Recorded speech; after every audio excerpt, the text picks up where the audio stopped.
A Curve Zoo Care Private Limited, serving animals with humanity. Visit us at zoocare.in.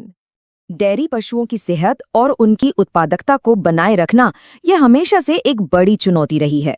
तो आज हम एक ऐसे ही सॉल्यूशन को जरा गहराई से समझने वाले हैं जो इन समस्याओं को जड़ से ठीक करने का दावा करता है। चलिए शुरुआत करते हैं एक बहुत ही आम लेकिन उतनी ही गंभीर समस्या से, पशुओं का बार बार गर्भ न ठहरा पाना। ये न सिर्फ किसानों और डॉक्टरों के लिए एक बड़ी परेशानी है, बल्कि इसका सीधा असर मुनाफे पर पड़ता है। लेकिन बात सिर्फ यहीं खत्म नहीं होती। कभी कभी अचानक होने वाला गर्भपात या भ्रूण का शुरू में ही मर जाना ये पूरे ब्रीडिंग प्रोग्राम की मेहनत पर पानी फेर सकता है, और ये किसी भी डेयरी फार्म के लिए एक बहुत बड़ा नुकसान होता है। और फिर आता है दूध उत्पादन का लक्ष्य, जो कि सबसे जरूरी है। हर कोई चाहता है कि न सिर्फ दूध की मात्रा बढ़े बल्कि उसकी क्वालिटी भी अच्छी हो, यानी कि दूध में फैट कितना है वो भी बेहतर हो।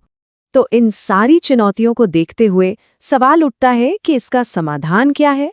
चलिए बात करते हैं एक ऐसे प्रोडक्ट की जिसे इन सभी मुश्किलों से एक साथ निपटने के लिए डिजाइन किया गया है। तो ये है गैम्प्रो पाउडर। अब ये है क्या? असल में ये एक बहुत ही पावरफुल हर्बल और न्यूट्रिशनल टॉनिक है, जिसका सीधा मकसद पशुओं की प्रजनन क्षमता और दूध देने की क्षमता दोनों को बेहतर बनाना है। तो सवाल ये है कि ये करता क्या क्या है। देखिए, ये एक साथ कई चीज़ों पर काम करता है। ये दूध की पैदावार और फैट बढ़ाता है, बच्चेदानी को मजबूती देता है जिससे गर्भ ठहरने में आसानी होती है, गर्भपात को रोकने में मदद करता है, और तो और प्रोलैप्स जैसी कंडीशन में भी सपोर्ट करता है। यानी आप कह सकते हैं कि ये एक कंप्लीट न्यूट्रिशन पैकेज है।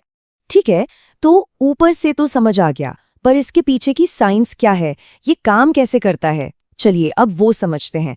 इसका जो फॉर्मूला है वो 3 मेन पिलर्स पर आधारित है। देखिए, इसका पूरा फॉर्मूला 3 मेन पिलर्स या कह लें कि 3 स्तंभों पर टिका है। पहला है हर्बल टॉनिक्स का मिश्रण, जो सीधे प्रजनन अंगों पर असर करता है। दूसरा पिलर है जरूरी अमीनो एसिड्स, जो बच्चे के विकास और दूध उत्पादन के लिए जरूरी हैं। और तीसरा है खास मिनरल्स, जो हार्मोन्स को बैलेंस करने और पशु की इम्यूनिटी के लिए बहुत जरूरी हैं। तो चलिए सबसे पहले पिलर की बात करते हैं, यानी इसके हर्बल मिक्सचर की। इसमें ऐसी जड़ी बूटियां हैं जिन्हें सालों से इस्तेमाल किया जा रहा है, और ये सब मिलकर काम करती हैं।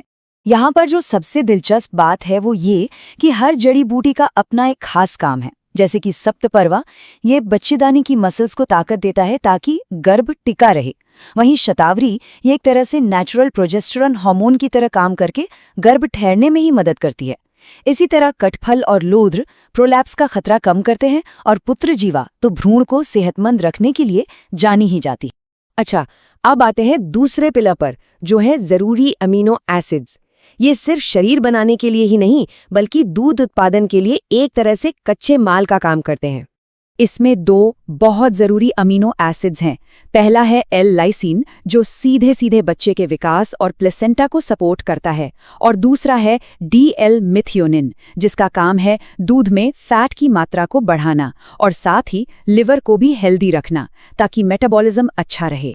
और अब बारी है हमारे तीसरे और आखिरी पिलर की, मिनरल्स यानी कि खनिज।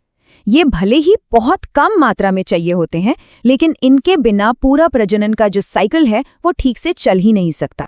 इसमें 2 मिनरल्स पर खास ध्यान दिया गया है, आयरन और जिंक। देखिए, आयरन का सीधा काम है खून की कमी को रोकना ताकि बच्चे तक पूरा पोषण और ऑक्सीजन पहुंच सके। वहीं जिंक हार्मोन्स को बैलेंस करने और बच्चेदानी की परत को मजबूत बनाने के लिए बहुत जरूरी है, जिससे गर्भपात का खतरा कम हो जाता है। तो ठीक है, हमने ये तो देख लिया कि इसमें क्या क्या है, पर अब सवाल ये है कि ये सारी चीजें मिलकर उन शुरुआती प्रॉब्लम्स को कैसे सॉल्व करती हैं जिनकी बात हमने शुरू में की थी। चलिए अब उसे समझते हैं।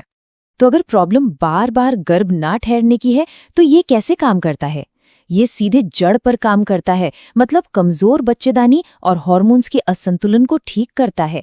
और नतीजा ये कि सिर्फ 1 से 2 साइकिल के अंदर ही कंसेप्शन के चांस बढ़ जाते हैं। और अगर बात करें मिसकैरेज या गर्भपात की, तो वहां भी ये प्रेगनेंसी को मजबूती देता है, प्लेसेंटा को पोषण देता है और मां की इम्यूनिटी को बेहतर बनाता है। इससे गर्भपात का खतरा अपने आप कम हो जाता है। और हाँ, दूध उत्पादन, इस मामले में भी इसके रिजल्ट्स काफी साफ दिखाई देते हैं। उम्मीद की जा सकती है कि 7 से 10 दिनों में दूध की मात्रा में और 10 से 15 दिनों में फैट के प्रतिशत में सुधार दिखें, क्योंकि ये सीधे लिवर के मेटाबॉलिज्म को बेहतर बनाता है। चलिए अब आते हैं सबसे प्रैक्टिकल सवाल पर कि इसे इस्तेमाल कैसे करना है, क्योंकि सही डोज और सही तरीका बहुत जरूरी है। मान लीजिए प्रॉब्लम रीब्रीडिंग की है, तो क्या करना है? खुराक रहेगी 25 से 50 ग्राम रोज, जिसे लगभग 21 से 30 दिनों तक या फिर गर्भ ठहरने तक देना है। और सबसे अच्छे नतीजों के लिए इसे हीट साइकिल के दौरान ही शुरू करना सबसे बेहतर माना जाता है। लेकिन अगर मकसद गर्भपात को रोकना है तो यहाँ तरीका थोड़ा अलग है। इसमें पहले 6-7 दिन लगातार डोज दी जाती है ताकि प्रेगनेंसी को एक मजबूत स्टार्ट मिले, और उसके बाद प्रेगनेंसी के चौथे या 5वें महीने तक इसे हर हफ्ते दोहराया जाता है ताकि सपोर्ट बना रहे। अब ये टेबल अलग अलग जानवरों के लिए डोज को और भी आसान बना देती है।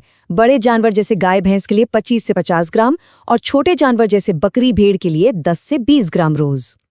एक बात का ध्यान रखना है कि गर्भवती पशुओं के लिए डोज तो वही है, बस देने का तरीका साप्ताहिक है। और हाँ, एक सबसे जरूरी बात, ये लंबे समय तक इस्तेमाल के लिए पूरी तरह सेफ है और इसका दूध पर कोई असर नहीं पड़ता, यानी कोई विड्रॉल पीरियड नहीं है। फिर भी अगर कोई केस ज्यादा कॉम्प्लेक्स है तो पशु डॉक्टर की सलाह लेना हमेशा सबसे अच्छा रहता है। तो आखिर में ये एक लाइन ही शायद पूरी कहानी बयां कर देती है। डेयरी पशुओं में प्रजनन और दुग्ध स्रवण स्वास्थ्य के लिए एक संपूर्ण समाधान। ये हमें सोचने पर मजबूर करता है, क्या अलग अलग समस्याओं का अलग अलग इलाज करने से बेहतर एक ऐसा तरीका नहीं है जो जड़ पर काम करे? शायद यही डेयरी मैनेजमेंट का अगला कदम हो।